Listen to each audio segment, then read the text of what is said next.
Bueno, listo.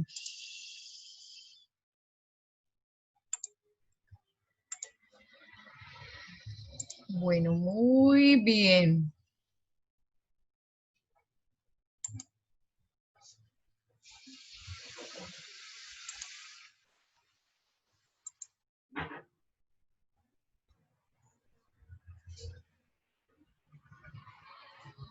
Bueno, ayer estábamos terminando el tema de la modernización y entonces, como para recordar, hay unos supuestos en la teoría de la modernización y es que esos supuestos los plantean económicamente desde algunas fases. Entonces, las teorías del desarrollo económico y en especial la teoría de Rostow plantea 5 etapas. Lo primero es tener una sociedad tradicional. Lo segundo es tener una precondición para el despegue, es decir, que todas las condiciones estén dadas para hacer un desarrollo. Luego, llevar todos los aspectos al proceso, es decir, por lo menos implementar políticas y estar de acuerdo en las políticas internacionales, haber firmado convenios, estar consciente de los 17 puntos que nos llevarían al desarrollo sostenible, tener voluntad política para que el desarrollo sostenible se dé. Y con eso inicia uno un camino hacia la madurez. Y el iniciar un camino a la madurez es querer realmente estar dentro de estas políticas de desarrollo económico. Una sociedad de alto consumo masivo porque obviamente las economías se mueven con dinero y las economías se mueven a partir de la importación. Ya habíamos visto que había otras condiciones adicionales que habíamos planteado para la modernización, donde se abrían las fronteras, donde obviamente hacíamos acuerdos y habíamos hablado, pues, digamos, como de los tratados existentes y de los acuerdos comerciales para impulsar las economías. Muy bien. Colombia, como país del tercer mundo, presenta falta de inversión productiva, lo que se suple con ayudas. Entonces, ahí vemos cómo, por ejemplo, como con el consenso de Washington, que fue, entre comillas, un buen principio hacia los años de los 80, dicen, estos países emergentes tienen la necesidad de apoyo y así viene sucediendo. Estados Unidos a nosotros nos apoya muchísimo en absolutamente todo lo que tiene que ver erradicación de cultivos ilícitos, cambiar o hacer la, ¿cómo es que se llama eso? Cuando hay un cambio de un cultivo por el otro. ¿Alguien recuerda el término en este momento? Sustitución. Exactamente. Sustitución de cultivos, donde hay apoyo desde el punto de vista tecnológico, donde las fundaciones y las organizaciones están entregando dineros para poder apoyar. Y no solamente tiene que ser con el bill metal, sino tiene que ser también, por ejemplo, con el conocimiento y con la experiencia para poder llevarnos hacia unos temas de modernización. Eh, Dice que las influencias de Rostov, en especial en la década de los 60, ilustra una de las aplicaciones que desde un inicio tuvo la teoría de la modernización en el área de la formulación e implementación de políticas económicas y públicas en general. Como quien dice, obviamente desde la Segunda Guerra Mundial en adelante estamos tratando de tener unos cambios económicos y el mundo se ha movido no solamente a nivel de asociación, a nivel de organización de estados, a nivel de focalización sobre los problemas, de identificación de los problemas, las ayudas, y todo esto, pues obviamente nos lleva a la implementación de políticas económicas y políticas públicas generales para poder tener esta condición ideal. Recuerden que, por ejemplo, el establecimiento de políticas públicas generales como erradicar del todo, desde un principio, las violaciones fundamentales al derecho los nacionales como la libertad de información y la libertad de prensa, que no exista censura, se plantea desde las organizaciones desde tiempo atrás. Lo que pasa es que a veces nosotros en Locombia vamos como haciendo unos pasos como el cangrejo hacia atrás, creyendo pues que de esta manera vamos a hacer bien y resulta que nos alejamos del proceso de modernización. Las características del proceso de modernización, según Rostow, que es uno de los autores más importantes en este tema, dice, ya lo hemos visto, es un proceso homogenizador. A medida que va pasando el tiempo, nos vamos a parecer unos a otros, o sea, vamos a terminar siendo completamente iguales, vamos a terminar implementando las mismas cosas y obviamente esto surge a partir de los acuerdos. Entonces las organizaciones, los países, todo se parecerá cada vez más unos con otros.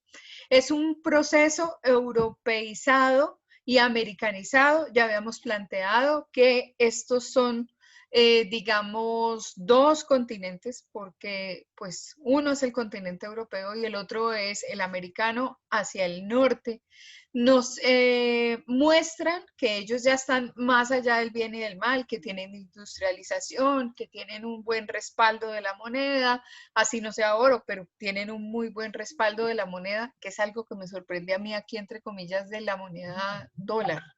Y es que ya no está tan respaldada a nivel de oro, sino que ellos se dedicaron a emitir y emitir y emitir y son la moneda más fuerte del mundo.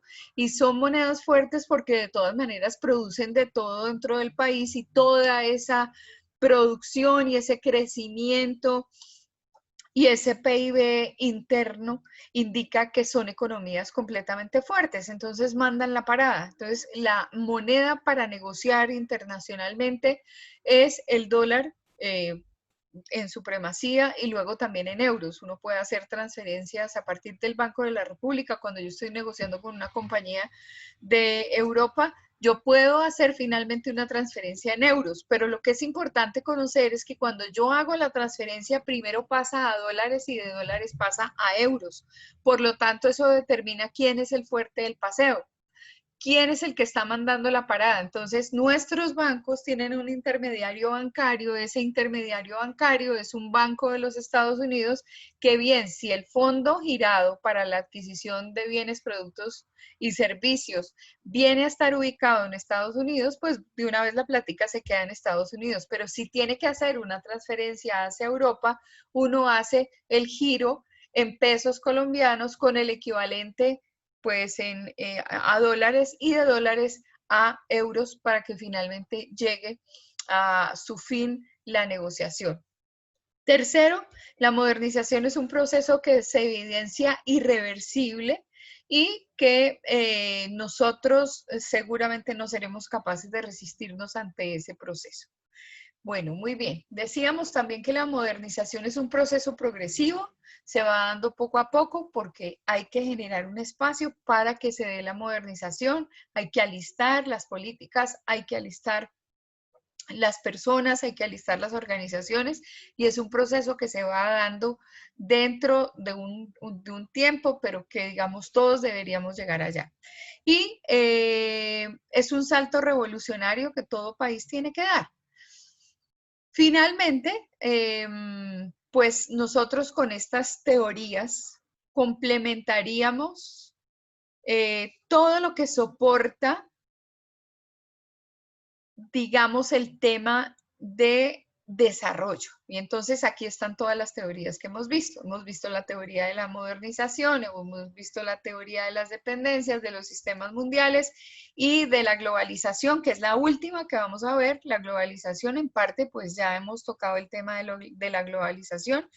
Estas teorías resumen el proceso de desarrollo económico a nivel universal, es decir, estamos todos apuntándole a estas teorías y por eso es que es tan difícil que teorías que vienen como por ejemplo de la izquierda, teorías que vienen otro tipo de conceptos de carácter económico, social y político encajen dentro de los parámetros que tiene la mayor cantidad del mundo. Ahí funcionaría un poquito la teoría de la espiral del silencio, donde nosotros si llegáramos a pensar diferente como piensan los países, digamos, socialistas, ellos son minoría, pero también han logrado demostrar que son economías fuertes.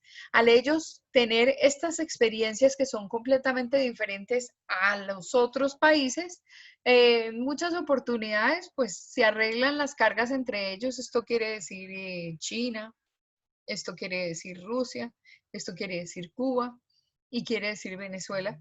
Se arreglan y otras más, ¿no? Se arreglan entre ellas y prefieren montar sus modelos económicos, mientras que del otro lado, obviamente, digamos que se promueven las teorías y las políticas neoliberales como la que vimos con el consenso de Washington y lo que hemos revisado en los últimos días. Muy bien. Hay un aspecto muy importante que debe tocar su vida, la vida de ustedes, debe tocar la vida de la universidad, y es que nosotros tenemos que hablar de responsabilidad social universitaria. ¿Por qué tenemos que empezar a hablar de estos temas? Definitivamente porque nosotros estamos formando profesionales que nos van a llevar... Soy trabado. Sí, es pues, seguro por aquí dice que el internet está lento. Me avisan cuando haya normalización. ¿Ya estaremos? ¿Estamos normales? Sí, Sí, profe, profe. ya. Sí, sí. Ok, perfecto. Es importante hablar de responsabilidad social universitaria porque eso va a tocar su vida y eso va a tocar su gestión y va a tocar parte de la ética de su trabajo. Eso toca no solamente la vida de los estudiantes y futuros egresados, sino que también forma parte de la realidad de la institución universitaria de Colombia en este caso. Entonces, nosotros, ¿por qué tenemos que hablar de responsabilidad social? Porque es desde el ángulo en que podemos entender el mundo, por ejemplo. Es desde el ángulo que podemos comprender cómo lo que nosotros vamos a gestionar como profesionales va a tener un impacto directo sobre las comunidades y de alguna manera nos va a ayudar a gestionar un servicio. Es la única forma, cuando uno ve la responsabilidad social universitaria, de entender el desarrollo. Y hoy vamos a ver una entrevista que hace un compañero mío de la universidad, que es un periodista que se llama Antonio Roveda, hace una entrevista a un personaje de la Universidad del Rosario, y ellos hablan de responsabilidad social universitaria. Y de alguna manera empiezan a hablar de sostenibilidad. Y es que la sostenibilidad creo que es el tema de moda. Y el desarrollo es el tema de moda. Todos le estamos apuntando a eso. Pero eso implica que las organizaciones cambien, las organizaciones universitarias cambien y que la mente del nuevo egresado también tenga internamente un proceso de cambio. Y más nosotros que tenemos un apellidito que dice comunicación social. ¿Por qué razón? Porque hay muchos que piensan que estudiar una carrera es para enriquecerse, pero nunca para hacer una gestión de carácter social. Cuando uno estudia medicina, pues hay muchas personas que dicen, uy, yo voy a estudiar medicina y le voy a meter 13 años a la universidad y luego me voy a meter 5 en la especialización.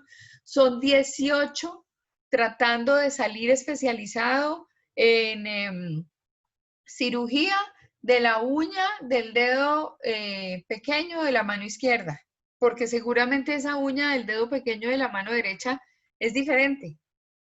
Y entonces, claro, pues tanta investigación, tanto trabajo, tantas noches de trasnocho, tanto rural, tanta actividad de carácter académico de salud que puede haber por ahí. Y entonces uno dice, no, pues es que es hora de que yo cuando ya esté trabajando cobre una consulta muy costosa. Y entonces uno dice, bueno, ¿y estamos estudiando para enriquecernos o estamos estudiando para apoyar esos procesos sociales. Por ejemplo, nuestra primera pregunta debería ser, ¿y ahora que nos vamos a graduar, qué vamos a hacer? ¿Vamos a pensar en nosotros o vamos a pensar en hacer una gestión ética, profesional, pensando en este país que todos los días hace esfuerzo por salir del hueco en el que está? Entonces yo les pregunto a ustedes y quisiera saber, ¿qué opinan ustedes de haber estudiado esta carrera, de estar estudiándola y qué va a ser de su vida? O sea, ¿por qué razón estudiar comunicación social y salir al mundo a hacer qué? ¿Pueden compartir esos sentimientos conmigo?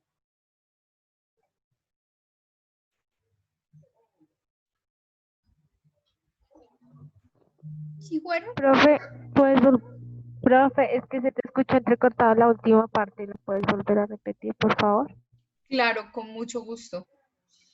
Lo que estaba tratando de contarles es que quería saber en su cabecita qué hay, en su cabeza pensando en que cuando se vayan Profe, se te escucha entrecortado. No, espérenme un segundo, yo cambio acá de red, por favor. ¿Sí? Voy a ver si no se sale. Esperaría que no.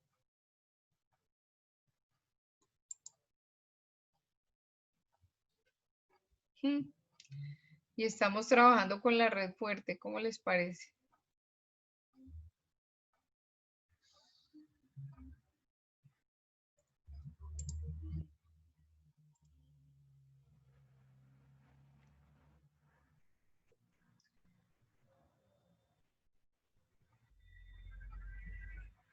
Esperaría que no nos saliéramos. Bueno, muy bien. Entonces nuevamente vuelvo a compartir. Les estaba comentando que pues una de las funciones específicas que tiene nuestra vida profesional es servir.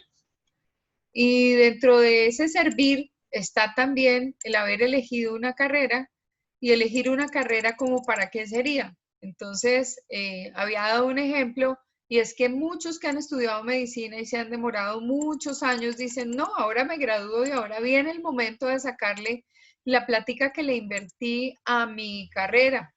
Y yo quiero saber, en este momento, ustedes qué están pensando cuando ya se gradúen, se van a graduar y qué va a pasar con ustedes.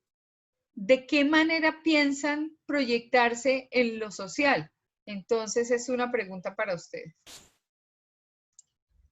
No sé quién quiere comentarlo.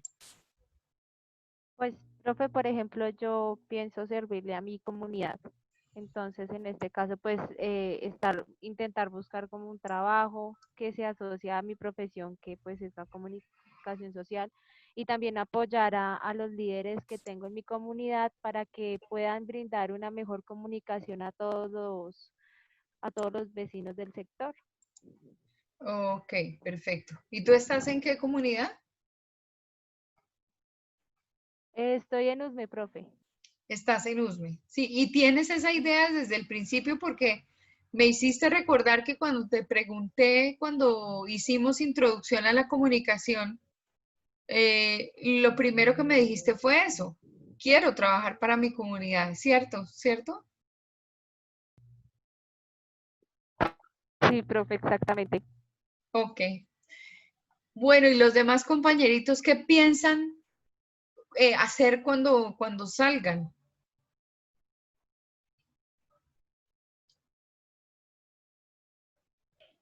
Profe, pues personalmente, yo desde que inicié la carrera, siempre estuve como muy interesada en la parte de comunicación organizacional. Entonces, como en la parte de comunicaciones con las empresas, y pues hasta el momento creo que sigo teniendo la misma idea en mi cabeza. O sea, me gusta mucho como esa parte como de los negocios y ya. Bueno, interesante. Obviamente es una de las especialidades lindas que tiene esta carrera. Sí, yo también, igual que Cara, a mí me gustaría comunicación organizacional, profe. A mí me Ok, gusta como las empresas y todo eso. ok. Sin embargo, al estar involucrados con el tema de la organización, recuerden que las organizaciones tienen la responsabilidad social empresarial y que el comunicador ya no es más ese hacedor de medios dentro de la organización, sino un facilitador de proceso.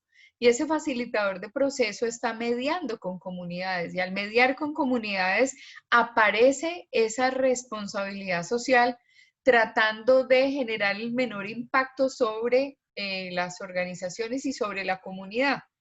Por ejemplo, si trabajáramos en Coca-Cola y pues hay que implementar un programa de responsabilidad social empresarial, pues lógico que ellos lo tienen y lo tienen con los comedores comunitarios, porque además pues hay una norma específica que dice que se pueden exonerar de algunos pagos porque el trabajar en responsabilidad social empresarial implica unas exenciones de carácter tributario.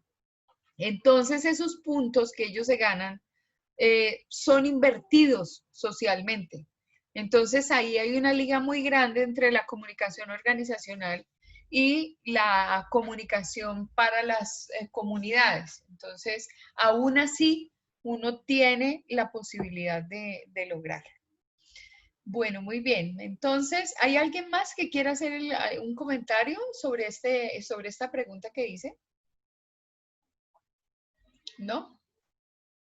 Bueno, muy bien. Entonces, nosotros debemos preocuparnos como ente universitario en que ustedes tengan el inicio o tengan la semillita de poder trabajar desde el conocimiento, o sea, el aprendizaje, visto desde el punto de vista servicio y generando acción, que es lo interesante. Por ejemplo, si tenemos a unos muchachos que están formándose como ingenieros civiles, qué bueno es que cuando ellos estén haciendo prácticas o estén encaminados a empezar a ejercitarse dentro del mundo de la ingeniería civil, en algún momento le den algo de su vida a las comunidades y traten de arreglar ese puentecito que no quieren mirar las entidades locales, y que se busquen apoyos y que se busquen financiamientos, porque es que, entre otras cosas, eso es real. Hay entidades y organizaciones que apalancan proyectos de carácter social, así sea un pequeño puente para entrar al pueblo, un grupo de bicicletas para que los niños no caminen más hasta la escuela, sino que tengan esas 2 horas de recorrido montados en una bicicleta y que se puedan regresar sanos y salvos a su comunidad.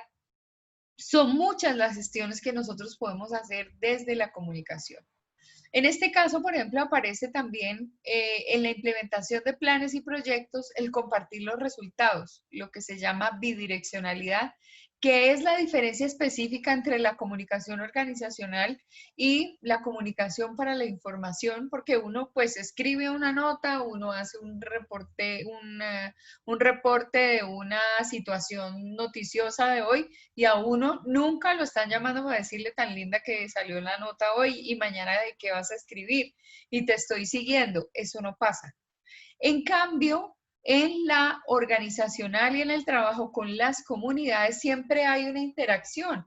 Es una bidireccionalidad donde cambia de fuente la información. Y yo puedo preguntar, como Coca-Cola que soy, por ejemplo, en esta noche, yo soy Coca-Cola y digo, bueno, mi comedor comunitario, ¿en qué te está apoyando? Y la comunidad me puede decir a mí, qué bueno que estén haciendo el programa de alimentación para la comunidad, porque hay tanta población de carácter vulnerable, en condición de desnutrición, bla, bla, bla, que de alguna manera se está beneficiando de esto. Pero quisiéramos también que nos ayudaran, por ejemplo, con el tema de una revisioncita médica por parte de alguien, aunque sea una vecesita al mes. Entonces, es bien interesante porque nosotros tenemos la posibilidad de conocer qué opina la comunidad acerca de la implementación de nuestras estrategias. Y eso es fundamental, saber qué piensan. ¿Qué tal ustedes, por ejemplo, con un novio al que nunca en la vida le dice este novio, oye, ¿cómo te queda de lindo ese color? ¿Cómo te queda de lindo ese corte? Pues uno dice, no, pues de aquí de Mechitas. Pues uno dice, no, pues yo para esta persona soy completamente transparente. No me hace ningún comentario. Entonces, a la hora de la verdad, tenemos como condición necesaria la bidireccionalidad, que es la retroalimentación sobre los planes y proyectos, y eso forma parte de una visión estratégica. Entonces, bien interesante ese asunto. Aprender dando servicio a la comunidad, que es importante tener una responsabilidad cívica y entender que no es un voluntariado, no es una actividad que yo hago hoy como para decir, no, es que yo soy dama rosada o dama blanca, porque como no tengo, si han visto a las damas rosadas y a las damas blancas, normalmente son señoras que no tienen nada que hacer y ellas se van a trabajar con comunidades y apoyan enfermeras y apoyan médicos y de alguna manera están siempre haciendo una gestión de carácter social. Y pues eso de pronto es un voluntariado porque me sobra un tiempo. La idea no es que me sobre el tiempo, la idea es que sea mi gestión principal. O sea, yo lo voy a hacer de convencimiento, yo voy a aportar desde mi conocimiento, yo voy a tratar de hacer un trabajo para acá y para allá. Por ejemplo, un abogado que puede empezar a ejercer su profesión y le pagan en el bufete de abogados muy bien, pero en un tiempo libre se va a asesorar personas de escasos recursos que ni siquiera conocen un consultorio jurídico y les puede llevar algunos casos con esa gran experticidad, con la misma experticidad con la que ha hecho dinero y con la que ha manejado su bufete. ¿Me entienden la filosofía de esta responsabilidad social universitaria sembrada con semillita desde la universidad? Entonces, finalmente termina siendo, obviamente, un tema de reciprocidad. Hoy por ti, mañana por mí. No es voluntariado porque lo voluntario es algún día yo que tenga tiempo, lo hago. No, esta es una gestión de servicio a la comunidad que es bien, bien distinta. Dentro de esta responsabilidad social universitaria, uno, por ejemplo, dice, yo hago prácticas, pero las prácticas deben tener como requisito un aporte y apoyo comunitario. Una práctica ligada a la necesidad social. Una práctica donde uno diga, es necesario de alguna manera que, digamos, ay, se me salió Alexandra.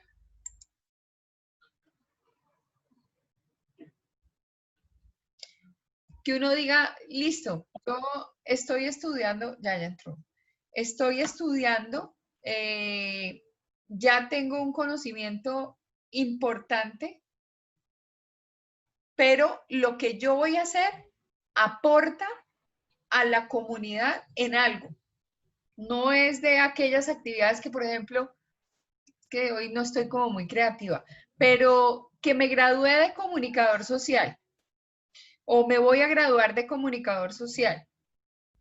Y resulta que estoy trabajando con la comunidad de Embera, justamente escucharon la noticia de ayer, ¿no? ¿Sí? Señora. Muy bien.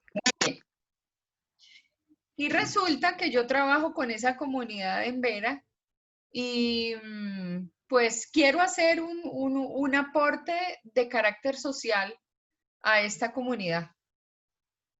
Y me voy a regalarles unos vestidos de pantalón y chaqueta y unas blusas, pues que a mí me parecen muy bonitas, pero que a la hora de la verdad, pues ni tienen nada que ver con la forma de vestir de ellos y en su momento ese dinero que yo voy a invertir en ese proyecto realmente no tiene un resultado que toque específicamente la necesidad de ellos. Por ejemplo, necesidad en protección, necesidad en apoyo psicológico, necesidad en aspectos de nutrición, ¿sí?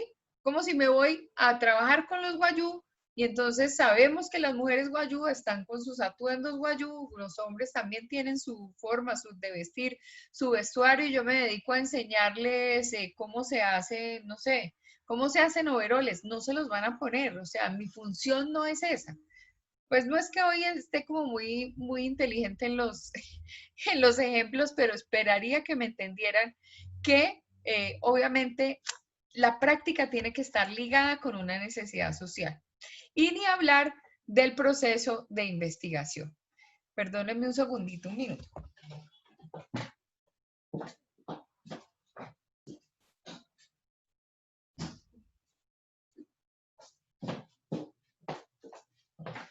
Muy bien.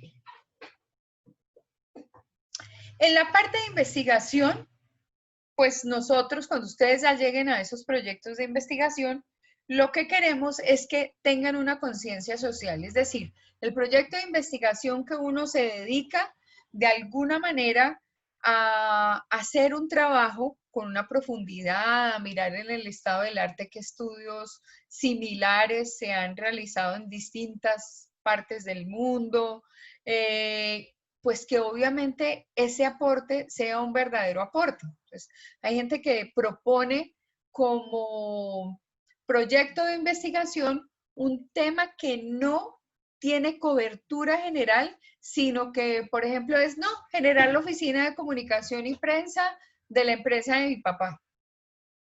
Pues sí, con la empresa de mi papá seguramente yo tendré un bonito gesto, pero específicamente no debo desaprovechar mi tiempo de investigación porque en un país como este, que esa es otra de las características de los países no desarrollados, es que no hay investigación. ¿Y por qué no hay investigación? Porque se necesitan recursos para la investigación.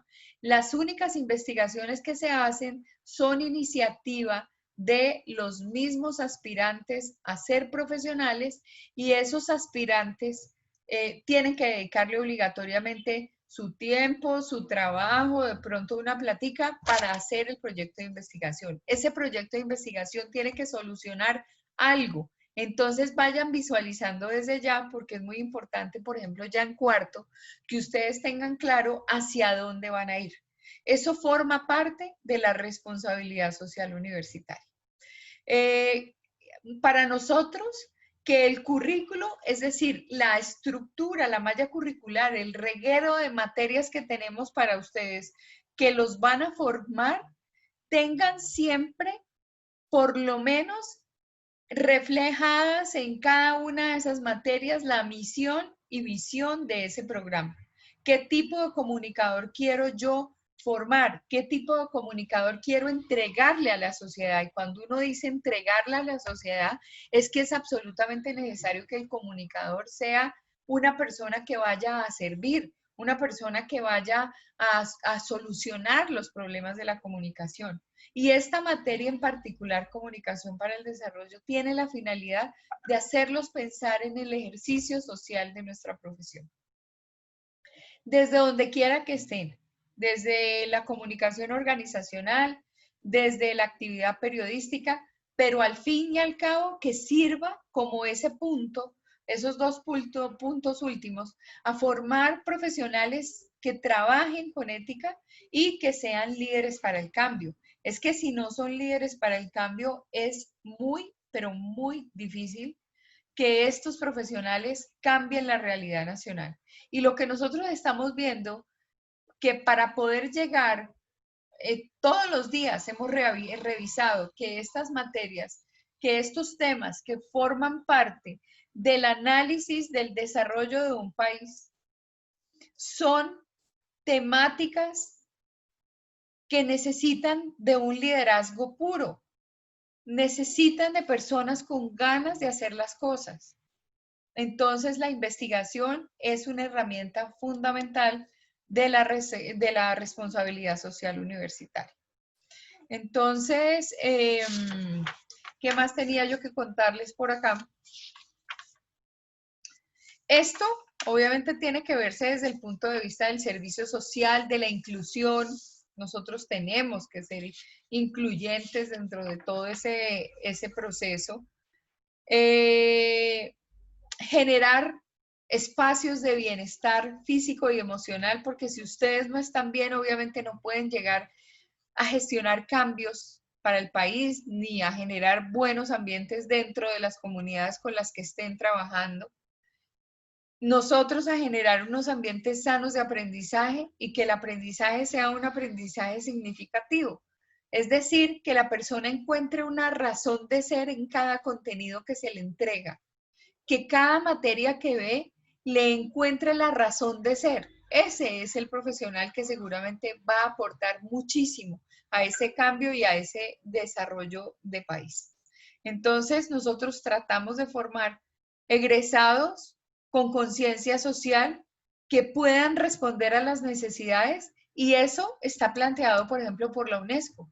Desde el punto de vista educación, UNESCO, desarrollo, ahí tiene que haber una liga perfecta entre los programas de una universidad, las carreras que hay disponibles, el tipo de profesional que sale, para que todos estos profesionales puedan ayudar al cambio, se conviertan en líderes y de alguna manera lleven al país a finalmente a alcanzar un desarrollo y necesariamente sostenible. Uy, entró María Paula. Para eso entonces nosotros hacemos, obviamente desde un programa, hacemos todo el ejercicio. Hola, profe, buenas noches. Hola María Paula, ¿cómo estás? Me alegra verte. Gracias, profe. Nosotros tenemos un programa avalado por el ministerio que justificamos y decimos, este es el comunicador que estamos formando, es un comunicador que necesita el país, es un comunicador que le va a aportar a la sociedad, es un comunicador que va a dar las respuestas que necesita ese mercado laboral en cuanto a formación, en cuanto a habilidades, en cuanto a capacidades, en cuanto a actitudes y aptitudes, que son componentes bien interesantes de ese proceso. Y bueno, finalmente creería yo que todo está dicho. Entonces le voy a pedir a Julio que nos... voy a parar acá. Que nos regale el primer video.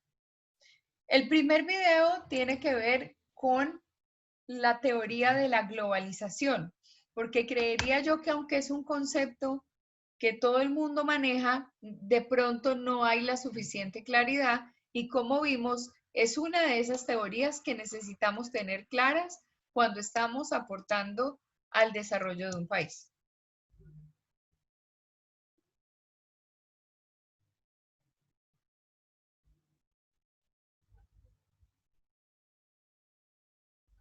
Los avances de la tecnología que hizo que todo el mundo se Devuélvelo al integrara. comienzo, porfa. Gracias. La globalización avanzó tan rápidamente por los avances de la tecnología que hizo que todo el mundo se integrara. Sigue mirando. Santi, ¿por qué surge la globalización? Con el fin de la Segunda Guerra Mundial y la eliminación casi por completo de los regímenes fascistas en Europa, el mundo quedó enfrentado nuevamente. Las diferencias entre el capitalismo y el socialismo no tardaron mucho en hacerse ver. La Guerra Fría. Durante los años en los que se desarrolló este conflicto, ambos bloques, el socialista liderado por la Unión Soviética y el capitalista liderado por Estados Unidos, intentaban demostrar que su sistema económico-social era mejor que el opuesto. El bloque socialista industrializó a los países del este europeo generalmente agrarios. En el caso de las economías capitalistas, surgieron estados benefactores. Los estados benefactores surgieron en Europa a partir de la década de 1950. Garantizaron el consumo de los sectores obreros y los sectores medios a través del aumento salarial, los seguros de desempleo y un sistema de seguridad social basado en la educación, vivienda y salud. En el contexto de la Guerra Fría, frente a la amenaza constante de los socialistas, el capitalismo tenía que demostrar que también era un sistema en el cual se podía vivir bien. ¿Y qué pasó cuando cayó la Unión Soviética? Las cosas cosas cambiaron bastante. Comienza a escucharse el concepto de globalización, haciendo referencia a la unificación del mundo. El capitalismo dejó de tener un competidor visible. Y además, entre 1973 y 1976 hubo una crisis económica muy importante que afectó a casi todo el mundo. Sí, los países que conformaban la Organización de Países Exportadores de Petróleo, OPEP, aumentaron el precio del petróleo y esto afectó a las economías centrales, cuya energía principal para sus fábricas estaba basada en este combustible. Exacto. Entonces, algunos intelectuales y economistas acusaron al Estado benefactor de causar la crisis. Por lo tanto, comenzaron a pensar en alternativas económicas diferentes. Allí empezaron a implementarse las políticas neoliberales. Así es, el final de la Unión Soviética, la competencia entre el capitalismo y el socialismo, todo esto para algunos marcó el final de una época. Pareciera que el capitalismo hubiese triunfado. Además, la circulación de capital y mercancías no se obstaculiza con regulaciones estatales. Esto permitió que el capitalismo de libre mercado se expandiera y la globalización de la economía fuera la nueva estrategia de reorganización capitalista. Esta idea del fin de la historia corresponde a una visión optimista de la globalización, pero también existe una visión pesimista sobre este proceso, como podemos ver. ¿Qué razones dan quienes tienen una mirada optimista para defender su idea? Relacionan la globalización capitalista con un mundo similar a una aldea global, donde no existen las desigualdades ni los conflictos. En esta aldea global, las nuevas tecnologías, los medios de comunicación y la economía de libre mercado ayudan a que el planeta se homogenice. Además, para estos intelectuales, la globalización es un hecho inevitable porque el capitalismo ha triunfado. ¿Una aldea global sin desigualdades? No lo sé, Sandy, pero me parece que el mundo está muy lejos de ser homogéneo. Hay empresas que tienen más ingresos que el total de los que perciben algunos países de África. Claro, Nat. Allí está la cuestión. Esta manera optimista de concebir a la globalización oculta las desigualdades entre los países y la dominación de unos sobre otros. Y esto es lo que señalan justamente quienes defienden una visión pesimista. Los que no están de acuerdo con la idea de aldea global proponen una visión crítica. También porque cada vez más la necesidad de recursos naturales está provocando daños a la naturaleza. Evidentemente, la globalización capitalista no es un proyecto tan exitoso y acabado. Por supuesto, sigue siendo un espacio de conflicto. Entonces, todo el mundo está conectado. Suscríbete haciendo clic aquí y déjanos tu like si te gustó el video. Bueno, muy bien. ¿Cuál era el concepto que tenían de globalización? ¿Que vivimos en un mundo donde todo el mundo está igual? ¿O que todo el mundo está más cerca? No, como lo decía el señor de ayer, el boliviano, ni siquiera era de la Guerra Fría, sino es del colonialismo, de 1500, ya está la globalización ya. Correcto. ¿Quién tenía una idea de globalización anterior?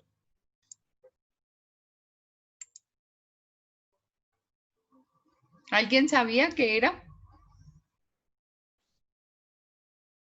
Es que por lo general nosotros a veces hablamos o utilizamos, por eso empecé con el tema de utilizar la palabra adecuada para llamar a las cosas por su nombre, y aquí creo que esta asignatura desmitifica un poquito muchos conceptos que nosotros teníamos en la mente. Son conceptos de los que nos habíamos hecho a una idea de que era el desarrollo, de la globalización, de la modernidad, de la modernización, que son dos cosas completamente diferentes. Finalmente, terminamos como llamando a las cosas por su nombre o llamando a las situaciones por su nombre.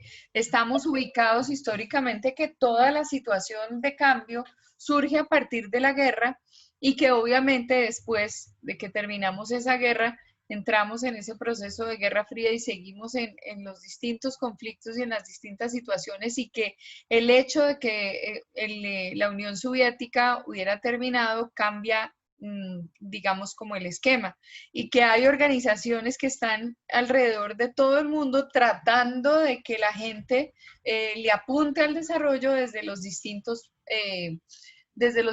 objetivos, que son los ODS, los Objetivos de Desarrollo Sostenible que se plantean para la humanidad, y que hay unos acuerdos.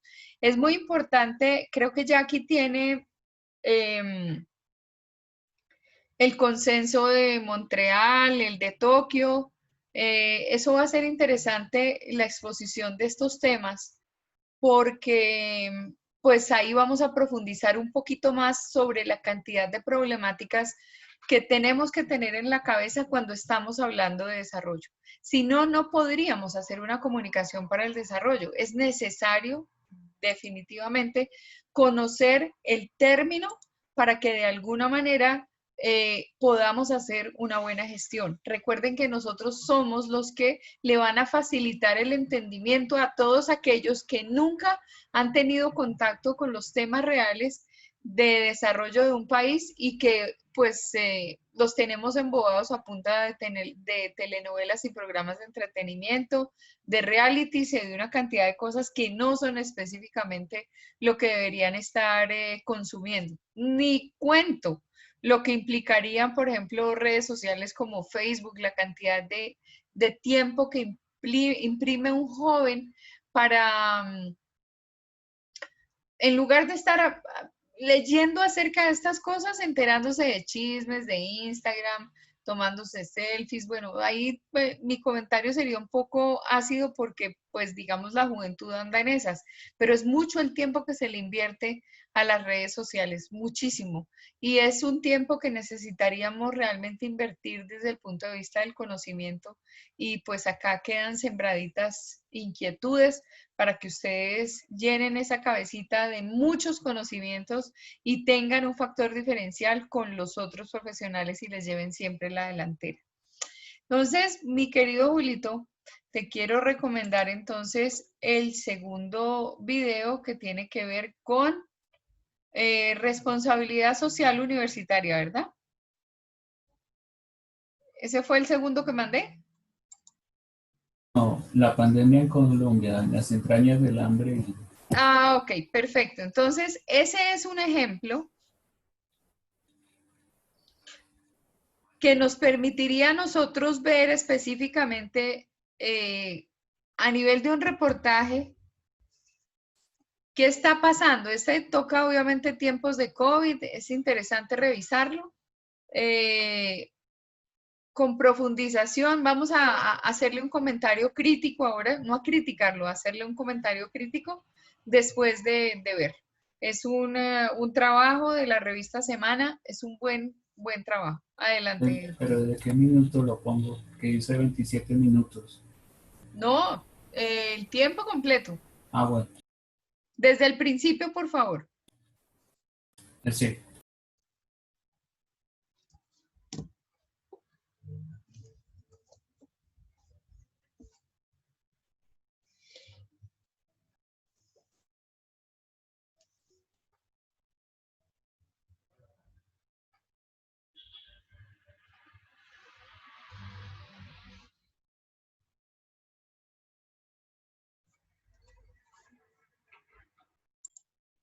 Bueno, ¿cómo les pareció? Sin palabras, profe. Fue Profe, duro. sí, terrible y que a las personas que uno más le ve como la intención de ayudar es a las que menos tienen, porque hay mucha gente que tiene, pues yo lo he visto, que tienen comida y todo en las casas y que a veces como que, o sea, menosprecian lo que tienen habiendo tantas personas que lo necesitan y más en esta pandemia. Y pues que se ha visto claramente que el gobierno ha ayudado, pero pues no lo ha hecho de buena forma, porque si no, pues no estarían todas esas personas de esos barrios vulnerables de Bogotá, pues en esa situación tan triste y pues tan pesada y con niños. Tan dura. Muy bien, Jackie. ¿Alguien quiere decir algo más? Pues metiendo yo el Chavo al 8, pero es que sigue tan vigente. Porque uno le ve el chiste, pero no ve el personaje, sufre estas cosas tan terribles, por eso es que la gente se compenetra con el personaje. Solo piensa en comer, pero cuando hay falta de comida, solo piensa en eso, no hay pensamiento para otra cosa. Exactamente, sí. ¿Alguien más tiene una opinión? Profe, pues también que aquí uno no sabe lo que está pasando afuera, ¿no? Y uno aquí, digamos, se queja por no poder salir a la calle, porque no puede ir a trabajar o estudiar, pero pues por lo menos uno tiene, ¿no? Ellos no. Entonces eso es como una frustración y uno es como, se ponen los zapatos y dice, uy, por lo menos tengo algo que comer. Claro. ¿Quién más quiere opinar? Yo no quiero ser malo, pero también hay una responsabilidad de la gente. Le ponen a tener hijos teniendo la situación económica tan que no es algo cuerdo, debería ser. Claro, bueno, esa parte también es vigente. Sin embargo, ¿cómo le dice uno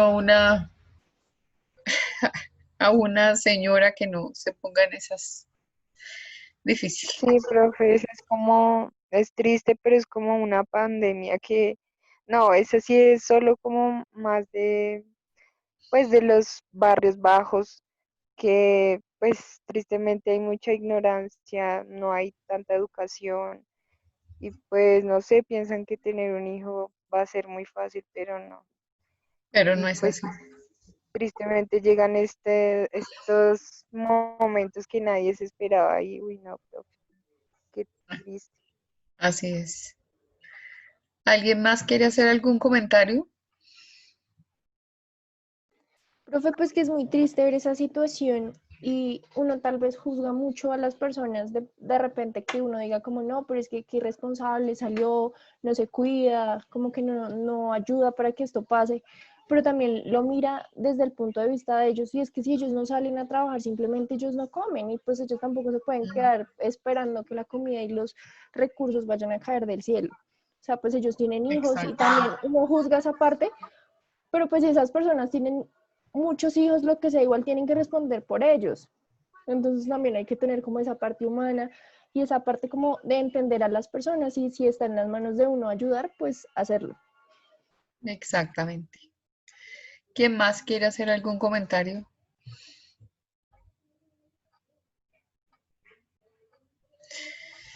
Bueno, y yo les pregunto, es durísimo porque pues esa es la realidad. Esa es la realidad, esos son los aspectos que uno, por ejemplo, contrarresta lo que es la información, el comunicado oficial.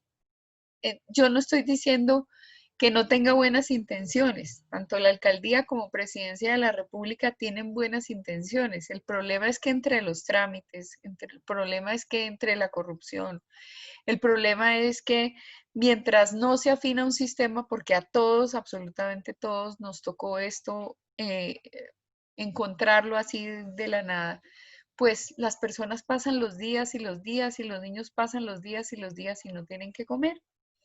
Entonces, pero si no hay información, por ejemplo, si una periodista no se hubiera adentrado dentro de este territorio, que lo tenemos acá cerquita, yo creo que muchos alcanzan a ver a Ciudad Bolívar. Y muchas situaciones en muchos barrios, que no necesariamente tiene que ser Ciudad Bolívar y sectores marginales de la ciudad. Si no hay alguien que informe, nadie es consciente de lo que está pasando. Por eso es que es tan importante el papel nuestro. Por eso es tan importante meterse en la boca del lobo y poder grabar frente a un policía que de pronto agrede y la gente pues tiene alguna razón, es que tiene hambre, es que se siente mal y pues la policía reprime. Y muchas veces reprime porque también hay malandros dentro de la situación.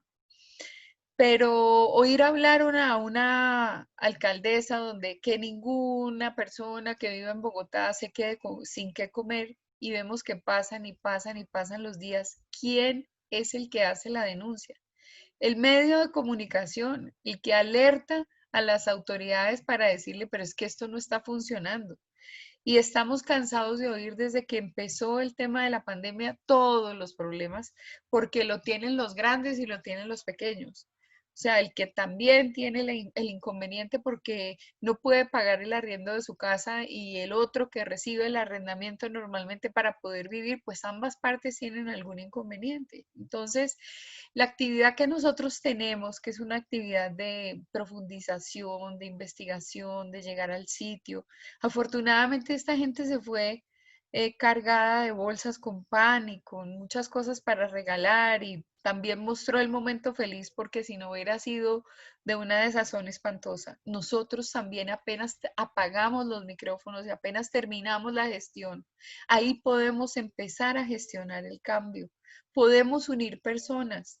El relacionista público, que es el comunicador social, puede alertar: mire lo que está pasando en tal sitio, ¿por qué no llegan las ayudas? ¿Por qué no canalizan esto de esta fundación hacia ese punto? ¿Por qué no se van y se encuentran a fulano de tal?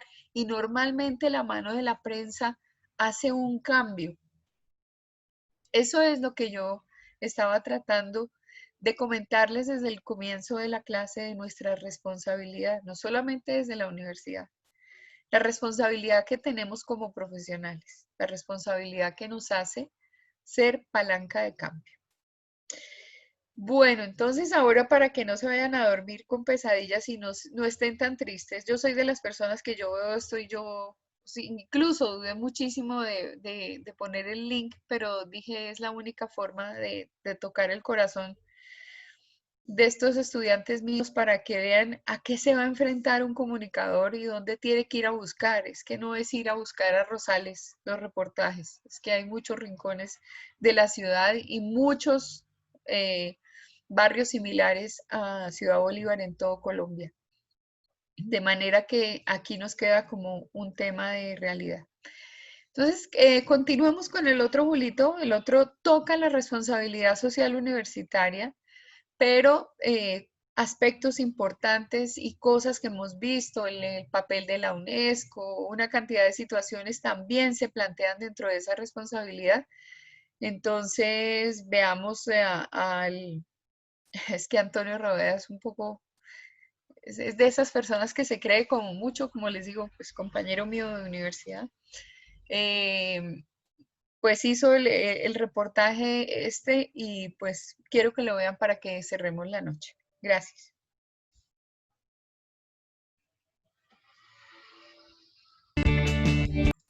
Bueno, muy bien. Entonces creo que con el programa de Roveda y con este invitado que es el doctor Humberto Grimaldo, nos queda claro el papel y pues digamos que hay una determinada coherencia entre lo que está planteando desde la UNESCO y lo que les acabo de decir, que son conocimientos frescos adquiridos en un congreso de responsabilidad social universitaria al que pude participar, del que pude participar.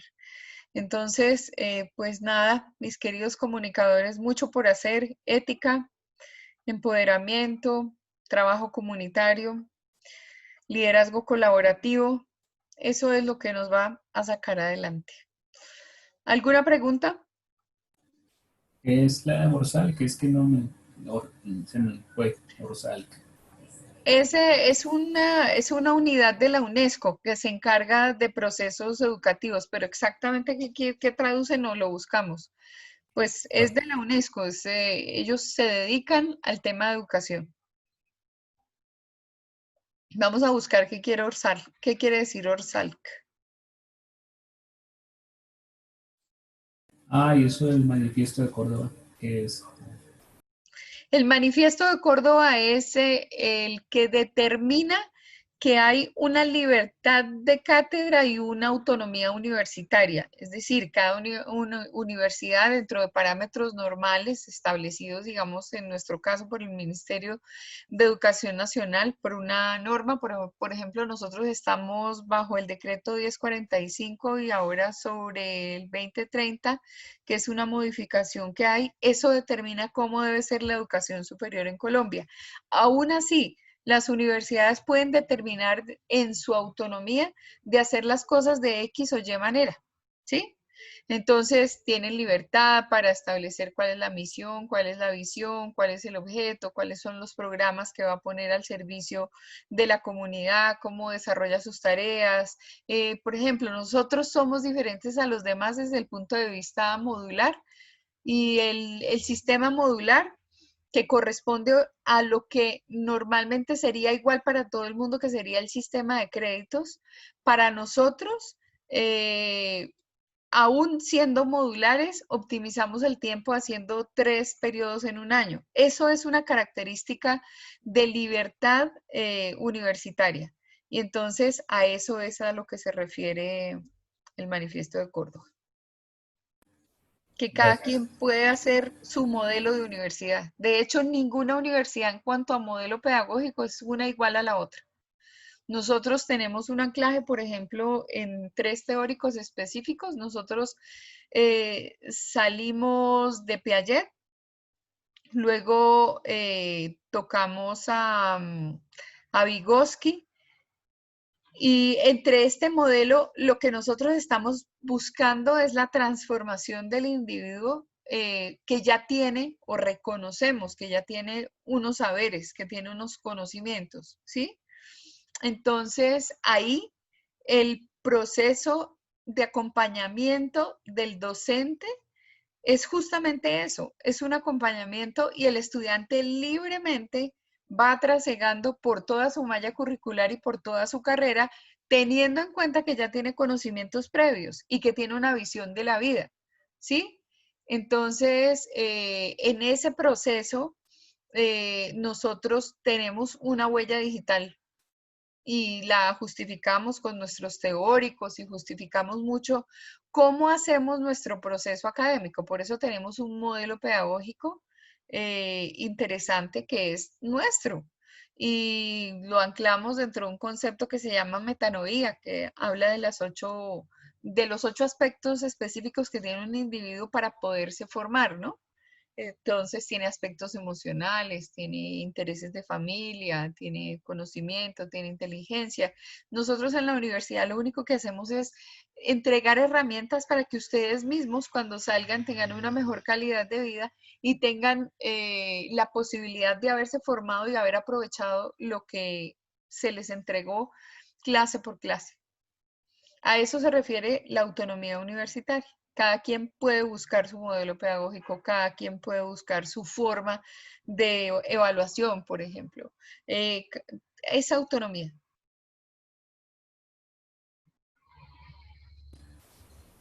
Gracias. ¿No?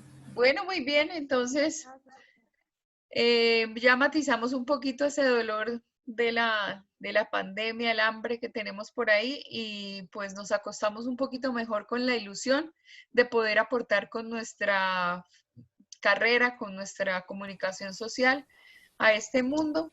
Pero ahí en la misma entrevista dijeron que está en saldo en rojo esto acá, que estamos mal en eso. Es que el problema es que todo lo tenemos en rojo, hay mucho por construir, esa es una ventaja, esa es la parte positiva, que no todo nos lo entregaron hecho, es que hay que hacer muchas cosas y todo está manga por hombro, entonces hay cómo trabajar, hay cómo apuntarle al desarrollo.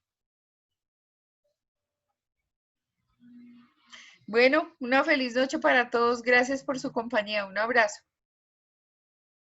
Gracias, profe. Gracias, profe. Gracias, profe. Buenas Nos noches. vemos mañana. Buenas noches, profe. Gracias. Nos vemos mañana, con el favor de Dios. Bendiciones. Gracias. Chao, profe. Gracias. Muchas gracias, profe. Chao. Chao, chao.